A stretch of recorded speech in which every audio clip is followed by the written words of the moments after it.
నమస్తే, welcome to the patriot.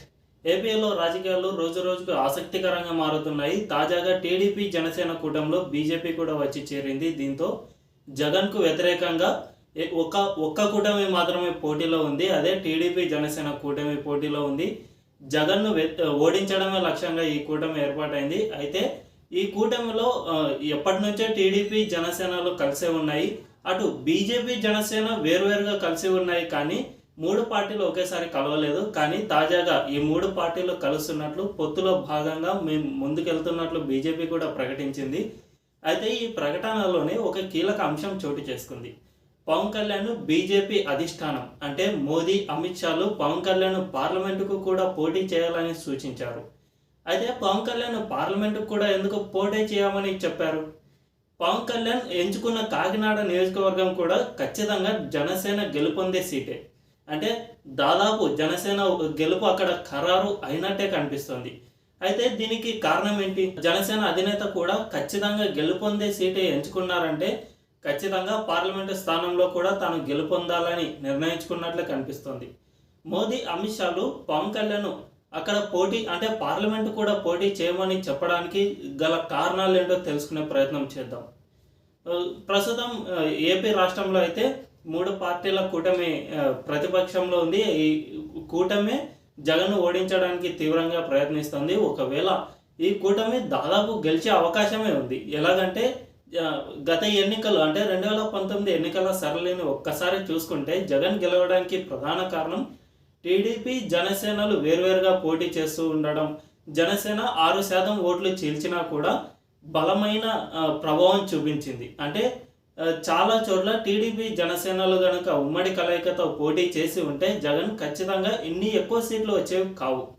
So ఓట్ల చీలిక అనేది భారీగా జరిగింది. కాబట్టి ఈ ఎన్నికల్లో టీడీపీ జనసేనలు కలిసే పోటీ చేస్తున్నాయి. అందులో బీజేపీ కూడా వచ్చి చేరింది. సో ఈసారి ఓట్ల చీలిక అనేది ఉండదు.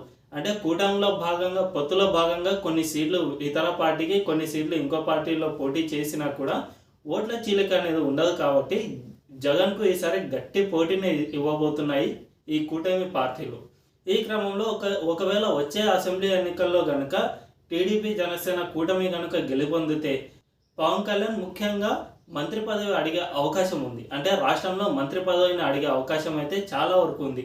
ఆ మంత్రి పదవి డిప్యూటీ సీఎం కానీ, హోంమంత్రి కానీ ఇచ్చే అవకాశం ఎంతో ఉంది. ఎందుకంటే టీడీపీ ఒకవేళ గెలుపొందితే ఆ గెలుపులో జనసేన తీవ్ర ప్రభావం చూపించి ఉంటుంది. కాబట్టి హోంమంత్రి లేదా ఇతర మంత్రిత్వ శాఖలను ఇచ్చే అవకాశం ఉంది.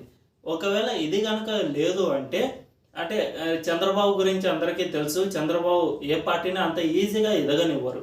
సో ఒకవేళ ఈ జనసేన కోరుకున్న మంత్రి పదవులు కనుక ఇవ్వకపోతే పవన్ కళ్యాణ్ను పార్లమెంట్లో ఒకవేళ ఎలాగో గెలుపొందితే పవన్ కళ్యాణ్కు కేంద్ర మంత్రి పదవి ఇచ్చే అవకాశం ఎంతో ఉంది. మనందరికీ తెలుసు బీజేపీ జనసేనలు ఎప్పటి నుంచే కలిసే ఉన్నాయి. అంటే టీడీపీ బీజేపీకి దూరమైనా కూడా బీజేపీ జనసేన అన్నది ఎప్పటికీ కలిసే ఉంది. గత ఎన్నికల్లో పొత్తులో భాగంగా పోటీ చేయకపోయినా రెండు పార్టీల మధ్య ఒక అండర్స్టాండింగ్ ఉంది. అంతేకాకుండా జనసేన ఐడియాలజీ కాస్తంత బీజేపీకి సమాంతరంగానే ఉంటుంది. ప్రస్తుతం దేశంలో మనందరం చూస్తూ ఉన్నాం. ఏ నాయకులు అంటే బీజేపీ తప్ప ఏ ఇతర నాయకులు భారత్ మాతాకి జై అనే నినాదాలు ఇవ్వకపోయినా ఒక్క పవన్ కళ్యాణ్ మాత్రమే ఇటువంటి నినాదాలు ఇవ్వగల నేత.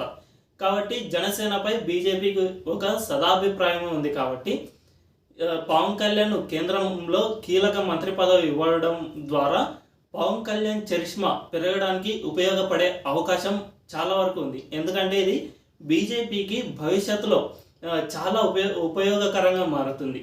దీన్ని కూడా తెలుసుకునే ప్రయత్నం చేద్దాం. ఒకవేళ జనసేన అధినేత పవన్ కళ్యాణ్కు కనుక ఢిల్లీలో కేంద్ర మంత్రి పదవి ఇస్తే పవన్ కళ్యాణ్ స్టేచర్ ఇప్పటికంటే మరింత ఎక్కువ అయ్యే అవకాశం అయితే ఉంది.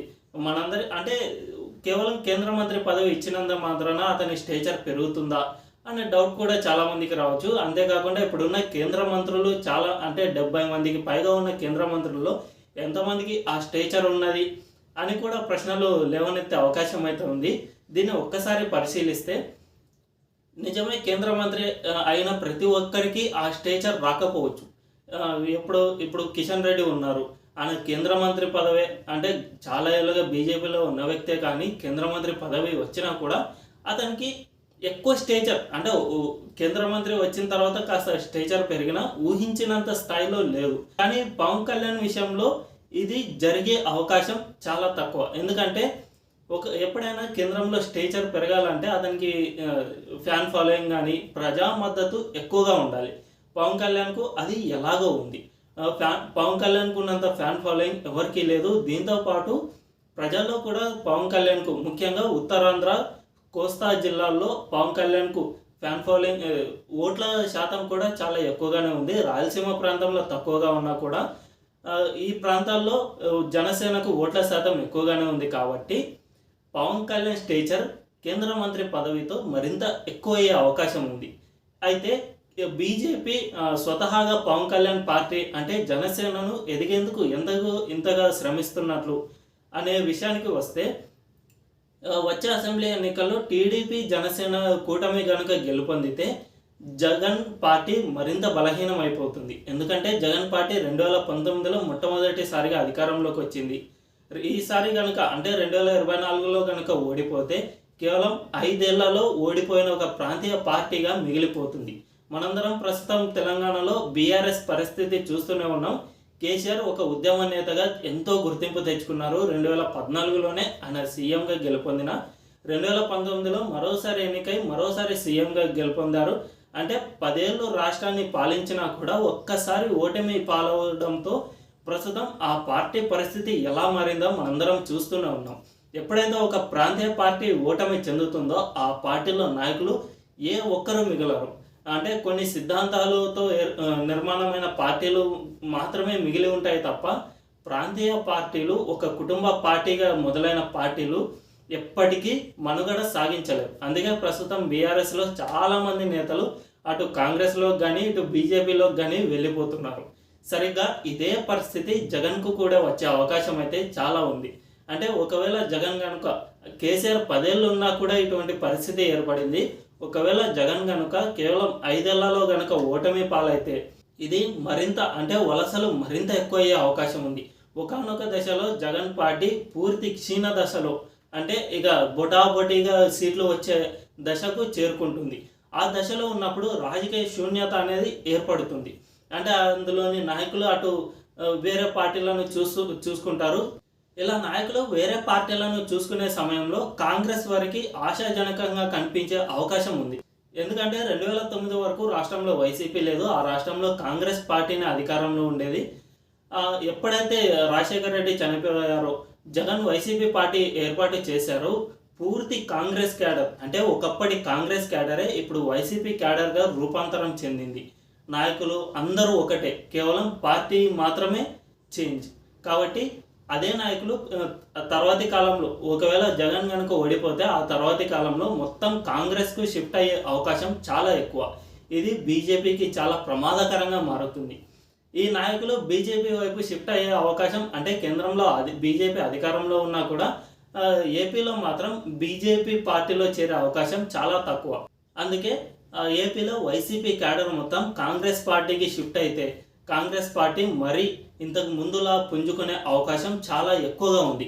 అందుకే జనసేనకు కనుక ఒక స్టేచర్ ఒక గుర్తింపు తెచ్చే విధంగా బీజేపీ కనుక పనిచేస్తే ఈ క్యాడర్ షిఫ్ట్ అనేది పూర్తిగా జనసేన వైపు మరలుతుంది. దీనివల్ల కాంగ్రెస్ గెలుపొందే అవకాశం చాలా అంటే చాలా తక్కువ. ఇదే బీజేపీ ప్లాన్ వేసింది. అందుకే అమిత్ షా మోదీలు పవన్ కళ్యాణ్ను పార్లమెంటు కూడా పోటీ చేయమని పట్టుబట్టి మరీ పోటీ చేస్తున్నాయి. అది కూడా ఖచ్చితంగా గెలుపొందుతాం అనే నమ్మకం ఉన్న కాకినాడ సీట్లోనే పోటీ చేయించడానికి వెనుక ఉన్న ప్రధాన కారణం ఇదే.